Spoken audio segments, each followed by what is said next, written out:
Voilà.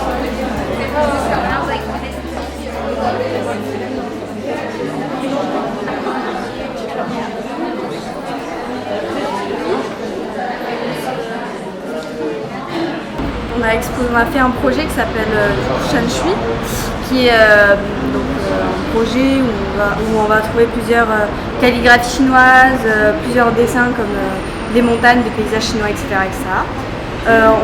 Avec plusieurs classes de seconde et je ne sais pas si il y avait des premières. Il y avait première et terminale, voilà. il me semble. On a fait plusieurs projets comme du coup les paysages qu'il y a exposés, avec donc les différents points de vue des élèves, comment ils voient les montagnes, la matérialité, comment ils sont arrivés à là. Et ensuite on a des assiettes donc, qui reflètent un sentiment. C'est un élément, soit l'air, la terre ou l'eau. Du coup il y a beaucoup d'œuvres, d'assiettes qui reflètent l'eau et quelques-unes qui font la terre et d'autres qui font le vent. Du coup c'est vraiment une sensation que les personnes ont en regardant.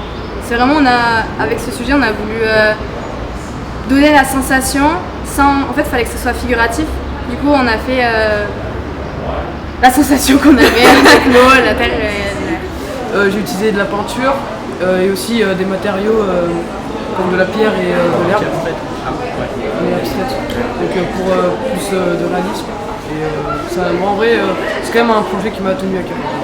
Beaucoup d'admiration parce que pour ce projet je suis allé dans beaucoup d'endroits pour me retrouver parce qu'il y a quand même une idée du paisible, du calme qui est très présente. Du coup oui, je suis allé dans des endroits pour voir, je suis allé en montagne avec mes parents et même sur le boulevard des Pyrénées. Du coup oui, je me suis beaucoup inspiré de la brume, des nuages et tout pour faire mon projet.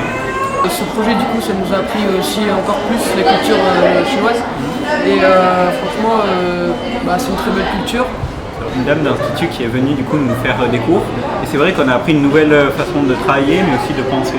Mais on y a bien passé un mois à travailler dessus avec toutes les semaines du coup des nouveaux conseils des professeurs etc.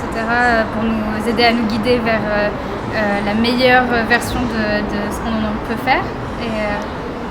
C'est un format très particulier parce qu'on n'avait pas l'habitude de faire ce format qui est très long.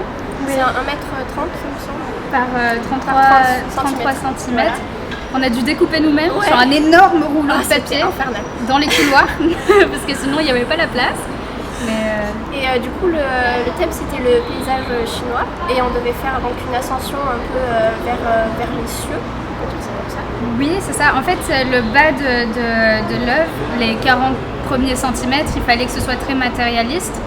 Et en fait, plus on montait dans l'œuvre, plus il fallait que ça devienne spirituel, comme une ascension un petit peu. Et oui, voilà. Et du coup, on pouvait placer des montagnes sur les côtés et mettre un petit ruisseau pour inspirer donc, le chemin vers la pensée. Et j'ai découvert un peu la peinture chinoise et franchement, j'ai beaucoup aimé. Personnellement, moi j'avais vraiment dès le départ beaucoup aimé le format et non vraiment ouais, j'ai beaucoup aimé faire ce travail-là, c'était super intéressant. J'ai pris beaucoup de fierté parce que c'est quand même beaucoup de travail et de voir les gens qui sont assez admiratifs devant notre travail, ça fait plaisir. Oui, et ça offre le fait de faire de belles discussions avec beaucoup de gens, de parler un peu de tout cet univers qu'on a découvert en quelques semaines. L'association des grands panneaux les uns contre les autres, là c'est une idée originale. Ça fait un motif à la fois, quand on regarde dans les individualités, on trouve vraiment de la poésie et ça fait un ensemble formidable, quoi. Il y a encore une autre poésie qui nous emmène vers je ne sais quoi, mais qui rend heureux.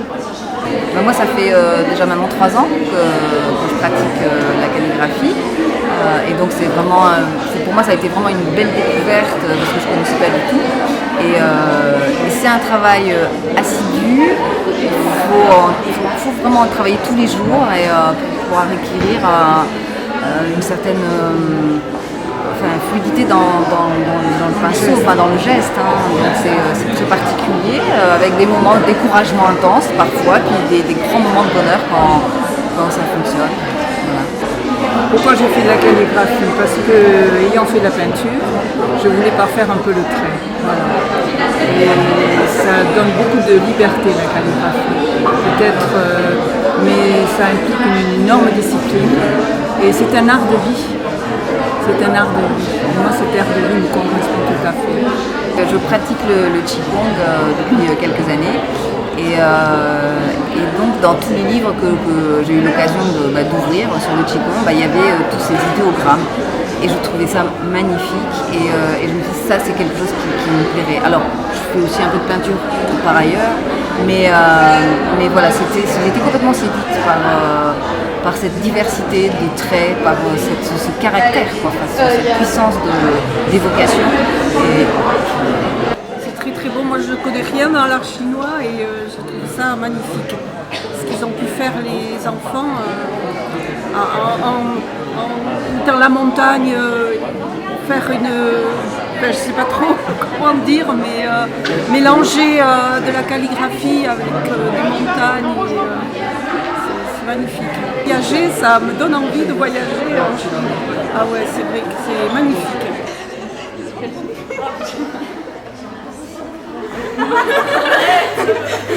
Merci.